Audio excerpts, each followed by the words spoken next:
आप सभी को मेरा आत्म नमन। आज मैं जिस चीज़ पे बात करना चाहती हूँ वो है जो नए जनरेशन है, बच्चे हैं, उनके लिए। बहुत बच्चे मेरे पास आते हैं जिनका जो डिप्रेस हो चुके हैं और एंजाइटी है, डिप्रेशन है, कहीं ना कहीं अपने आप को वो कम समझ रहे हैं। इसका कारण क्या है? हर चीज़ का एक कॉज होता है और एक इफेक्ट होता है। हम न्यू एज स्पिरिचुअलिटी में अपने आप को, आपकी एनर्जी को हाई करने की बात करती हूँ। वही अगर हम देखें जेन जी, जेन अल्फा, जो मेरे अभी बेटा भी जेन जी में पढ़ता है, मतलब उस कैटेगरी में पढ़ता है, तो इस सारे बच्चे मैं ज़्यादातर बच्चे मैं देख रही हूँ कि ये डिप्रेस्ड है। ये बहुत ही मतलब इसके पास जो मिलेनियर है वो, क्योंकि वो दो युगों को देख चुके हैं, वो गाँव देख चुके हैं, वो ऐसे दुनिया देख चुके हैं जहाँ पर कोई भी इंटरनेट नहीं था, जहाँ पर टीवी भी हम देख पाते थे वीक में एक डेज, वो भी बहुत छोटा सा प्रोग्राम, क्योंकि तब तो इतना प्रोग्राम आता भी नहीं था टीवी पे। एक फास्ट चैनल होता था, एक सेकंड चैनल होता था, बस वही। तो हम जो ये मिलेनियर हैं वो उस टाइम को देख चुके हैं और इस नया युग को भी देख रहे हैं। तो इनके अंदर धीरज थोड़ी ज़्यादा है, मैं मानती हूँ, क्योंकि जेन जी ये एक फास्ट दुनिया में पैदा हुआ है। तो इनका एक और दूसरे चीज़ भी है, क्योंकि अभी कंपटीशन बहुत ज़्यादा है, तो इनके अंदर इम्पेशेंस नेचुरली ग्रो कर रहा है। और एक चीज़ है, मान लीजिए मैं एक स्टोरी आपको बताऊंगी, छोटा सा बता के मैं आपको समझाने की कोशिश करूंगी। मान लीजिए कि एक जगह है, जैसे मेरे डिस्ट्रिक्ट है नदिया, ठीक है ना। इस डिस्ट्रिक्ट का एक राजा है ना, था पहले राजा, जो राजा कृष्णचंद्र राय, आप सर्च करके भी देख सकते हैं, नदिया डिस्ट्रिक्ट का राजा था।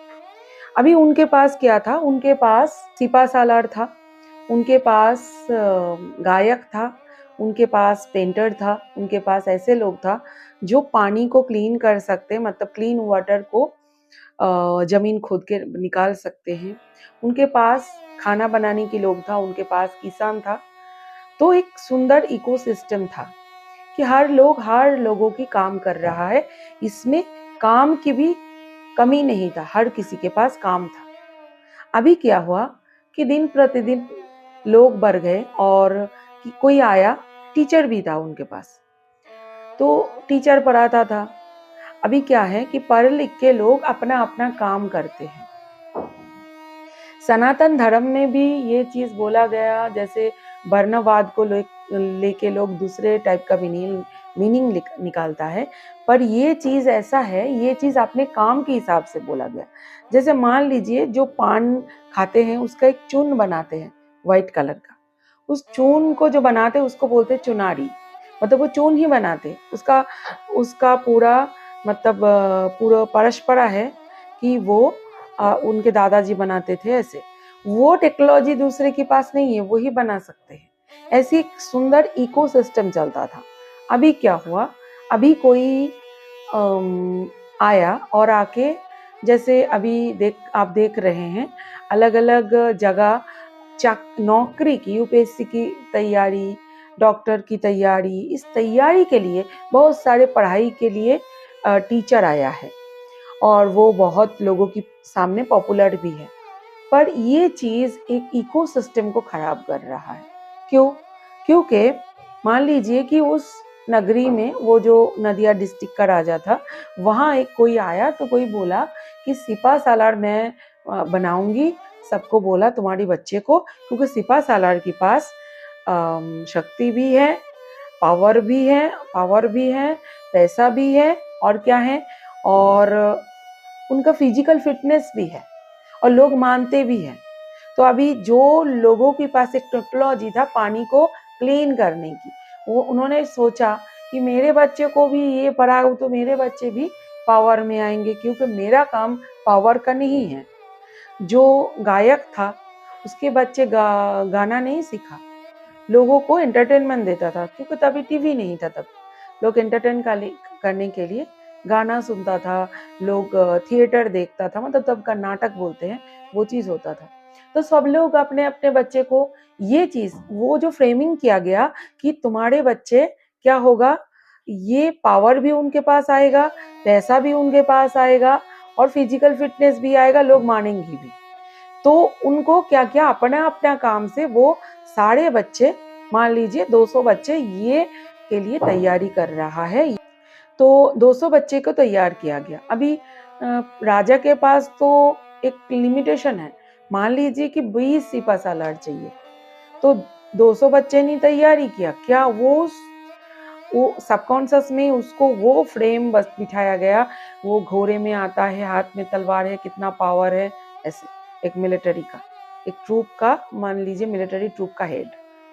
तो अभी क्या हुआ, 200 बच्चे में 20 बच्चे, अभी राजा को क्या करना पड़ा, राजा को जो परीक्षा था वो बहुत टफ बनाना पड़ा।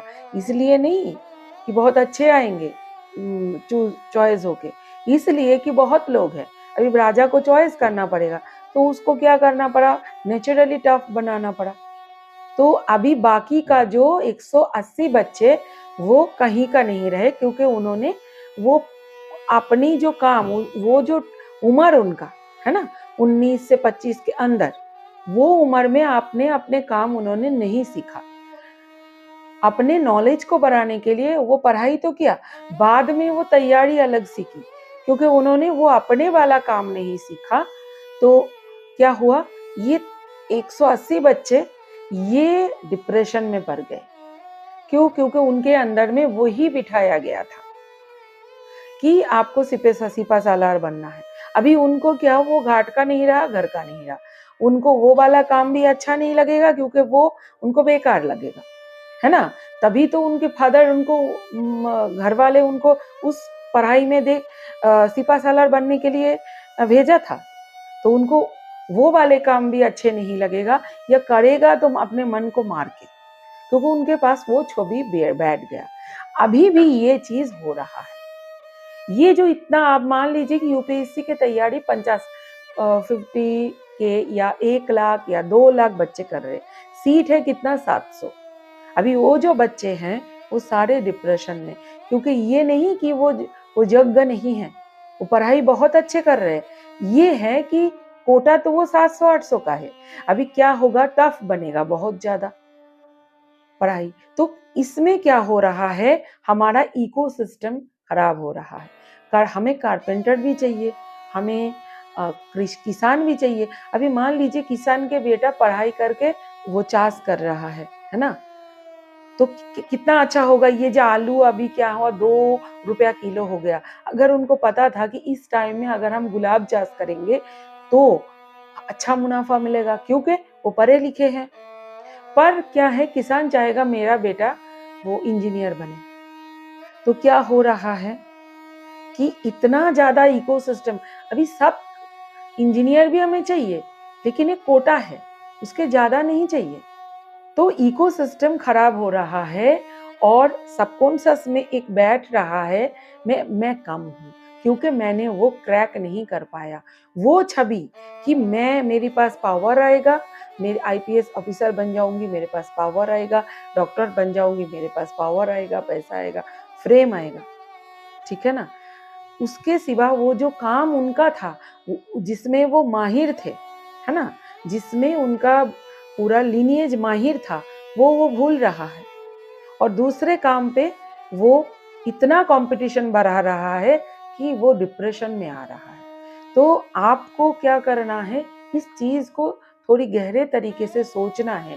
सारे मदर फादर को, जो ज्यादातर मुझे लगता है मिलेनियर है, उनको सोचना है कि क्या हमें ये इकोसिस्टम, हमारे जो बच्चे हैं, क्या उनके लिए ये खराब इकोसिस्टम हम देना चाहते हैं?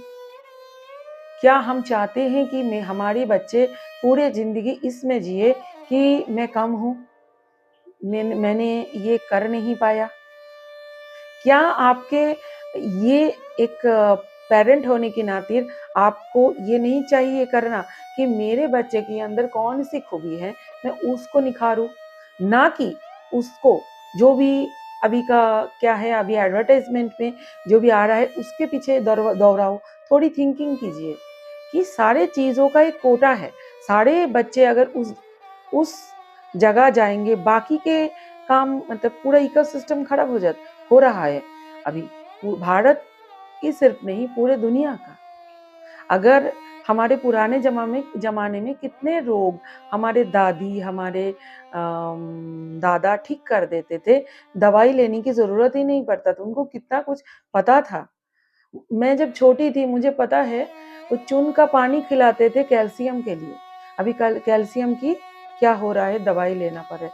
हमारे एक ये था कि वो तेल लगा के धूप में जाओ, आधा घंटा धूप में रहना ही रहना है, फिर नहाने जाना। अभी कितने बच्चे करते हैं। अभी सुबह तो बच्चे नींद से उठते हैं, फिर उसको स्कूल में भेजो, कहाँ टाइम है। हम तो नदी में नहाने जाते थे, तो क्या होता था, हमें एक्सरसाइज भी हो जाता था ना, हम उसमें तैरते थे। तैरना कितना अच्छा एक्सरसाइज है। तो ये चीज नेचुरली होता था, वो इकोसिस्टम को पूरा खराब कर दिया गया। तो हमारी जो युग परिवर्तन है इसमें ये भी बहुत ज्यादा इफेक्ट करता है कि आप क्या कर रहे हैं अपने बच्चे के साथ। हर हमसे ही दुनिया शुरू होती है। हम अगर चेंज करेंगे, हमारी परिवार को चेंज करेंगे ये चीज में, तो सारे लोग चेंज होंगे। हम बोल तो रहे हैं न्यू एज स्पिरिचुअलिटी के बारे में, युग परिवर्तन के बारे में, पर बच्चे को वही चीज करवा रहे हैं।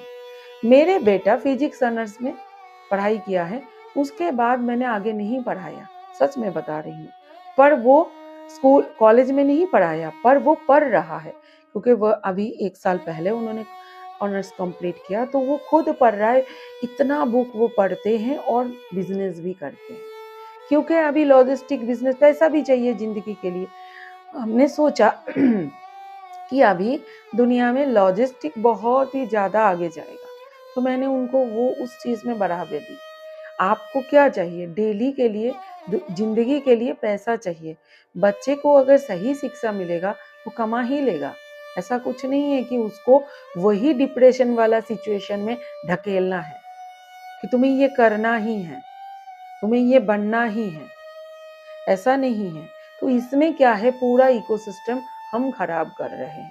हमारे दुनिया को आगे लेके जाने के लिए ये चीज हमें ट्रांसफर करना है, क्योंकि हम जो मिलेनियर है हम उस युग को देख चुके हैं जिसमें बहुत सारे चीज, तब भी प्लास्टिक नहीं था। मैंने देखा था कि जो कागज होता है उसका क्या बोलते हैं हिंदी में मुझे नहीं पता, कागज का थैली यूज किया जाता था, तब प्लास्टिक नहीं था।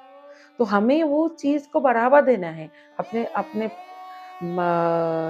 जो जनरेशन है, आगे का जनरेशन के लिए हम सिखा सकते हैं उनको। तभी तो दुनिया सतयुग बनेगा ना, तभी तो बनेगा। हमारे अंदर जो धीरज है उनके अंदर ट्रांसफर करना है कि ये चीज ऐसे करना है। इतना काम मत करो कि इतना सोचो मत, या इतना उनको ढकेलना नहीं है कि उनके पास वो टाइम नहीं है जो हमारे पास था। हम नदी में जाके तैरते थे, वो टाइम उनके पास है नहीं।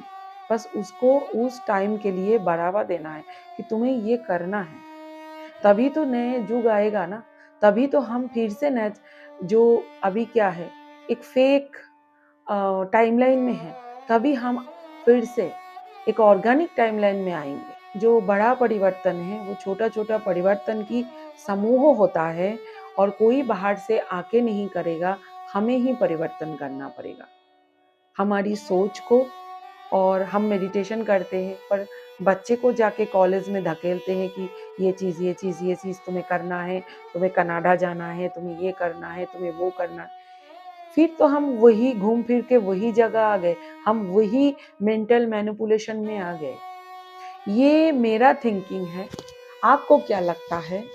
आप जरूर कमेंट में लिखिए, क्योंकि आपका कमेंट मुझे उत्साह देते हैं और भी ऐसे वीडियो लाने में, और मुझे समझ में भी आता है कि आपका भी पक्ष क्या है।